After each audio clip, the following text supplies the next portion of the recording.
Assalamualaikum warahmatullahi wabarakatuh. Pada kesempatan ini, kami dari kelompok 6 izin memaparkan materi mengenai jenis profesionalisme dan alasan profesionalisme penting dalam dunia kerja.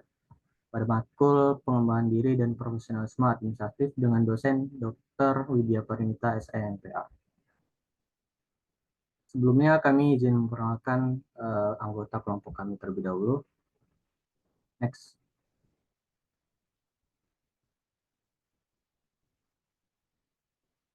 Yang pertama yaitu dari saya sendiri, yaitu Muhammad Zidan Ma'ruf, kemudian Muhammad Nur Sidik, kemudian Dilan Arya Saputra, kemudian Afla Aflahah, dan Mukimatil Adlil Nasar.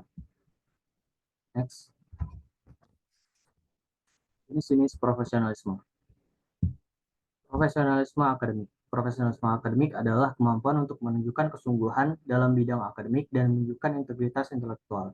Hal ini mencakup kemampuan untuk mengembangkan dan memperbarui keterampilan dan pengetahuan dengan mengikuti perkembangan terbaru dalam bidang akademik, serta memberikan kontribusi yang signifikan dalam bidang penelitian, pengajaran, ataupun pelayanan kepada masyarakat. Next. Profesionalisme bisnis. Profesionalisme bisnis adalah kemampuan untuk menjalankan bisnis dengan etika yang tinggi dan kemampuan untuk berkomunikasi dengan baik dengan klien, pelanggan, dan rekan bisnis.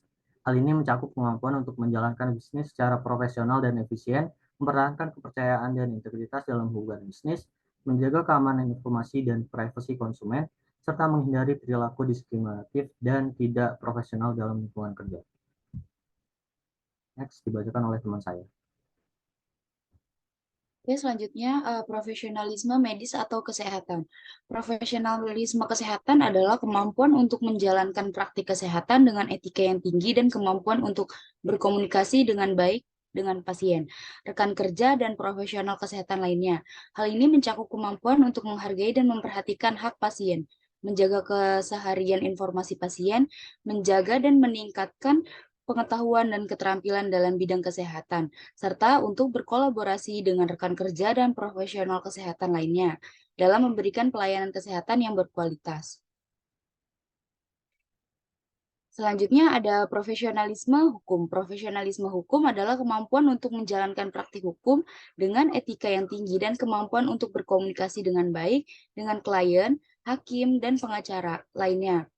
Hal ini mencakup kemampuan untuk menghargai hak asasi manusia, menunjukkan integritas dan kejujuran dalam praktik hukum, berkomunikasi dengan jelas dan efektif dengan semua pihak yang terlibat dalam proses hukum, serta untuk menjaga keseharian informasi klien. Selanjutnya, teman saya.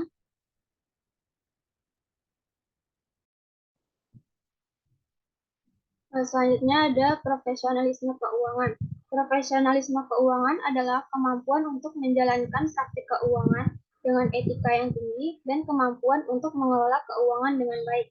Hal ini mencakup kemampuan untuk menghargai dan memperhatikan kebutuhan klien, mempertahankan kepercayaan dan integritas dalam hubungan dengan klien, memahami dan menerapkan prinsip akuntansi yang benar, serta untuk menghasilkan laporan keuangan yang akurat dan tepat.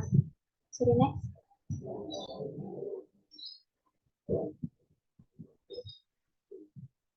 Yang terakhir ada profesionalisme teknik. Profesionalisme teknik adalah kemampuan untuk menjalankan praktik teknik dengan etika yang tinggi dan kemampuan untuk menerapkan pengetahuan teknik dalam bidang tertentu. Hal ini mencakup kemampuan untuk memahami dan menerapkan prinsip-prinsip teknik yang benar untuk menghasilkan solusi yang inovatif dan efektif untuk masalah teknik yang kompleks. Kemampuan untuk bekerja dengan tim, berkolaborasi dengan rekan kerja dan profesional teknik lainnya, serta untuk mempertahankan komunikasi yang efektif dengan pelanggan atau pemukau kepentingan lainnya. Selanjutnya akan dilanjutkan.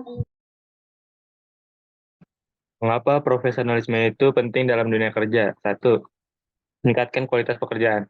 Sikap profesionalisme yang baik dapat membantu seseorang untuk menyelesaikan tugas dan tanggung jawabnya dengan cara yang lebih efisien dan efektif, sehingga meningkatkan kualitas pekerjaan. Kemudian 2, meningkatkan reputasi dan kredibilitas. Ketika seseorang menunjukkan sikap profesional yang baik dalam pekerjaannya, reputasi dan kredibilitasnya akan meningkat di mata atasan, rekan kerja, dan klien. Yang ketiga, meningkatkan kepercayaan. Sikap profesionalisme yang baik dapat membantu seseorang untuk membangun kepercayaan dengan rekan kerja dan klien. Ini akan membantu dalam membangun hubungan kerja yang baik dan meningkatkan kemungkinan mendapatkan tawaran proyek dan promosi. Selanjutnya, ini bacakan oleh teman saya. Selanjutnya yang keempat yaitu meningkatkan produktivitas. Profesionalisme dapat membantu seseorang untuk fokus pada tugas dan tanggung jawabnya dan meningkatkan produktivitas dengan menghindari hal-hal yang tidak direlevan atau mengganggu. Yang kelima, mengurangi konflik. Ketika seseorang menunjukkan sikap profesionalisme yang baik, mereka akan lebih cenderung menghindari konflik, akan dapat menyelesaikan masalah dengan cepat dan efektif. Yang keenam yaitu meningkatkan kesempatan kerja. Seseorang dengan sikap profesionalisme yang baik akan memiliki kesempatan kerja yang lebih baik karena mereka akan dianggap sebagai kandidat yang lebih layak dan kompeten oleh rekrut. Ya, sekian presentasi dari kami. Apabila ada kesalahan dalam memaparkan materi, mohon dimaafkan. Wassalamualaikum warahmatullahi wabarakatuh.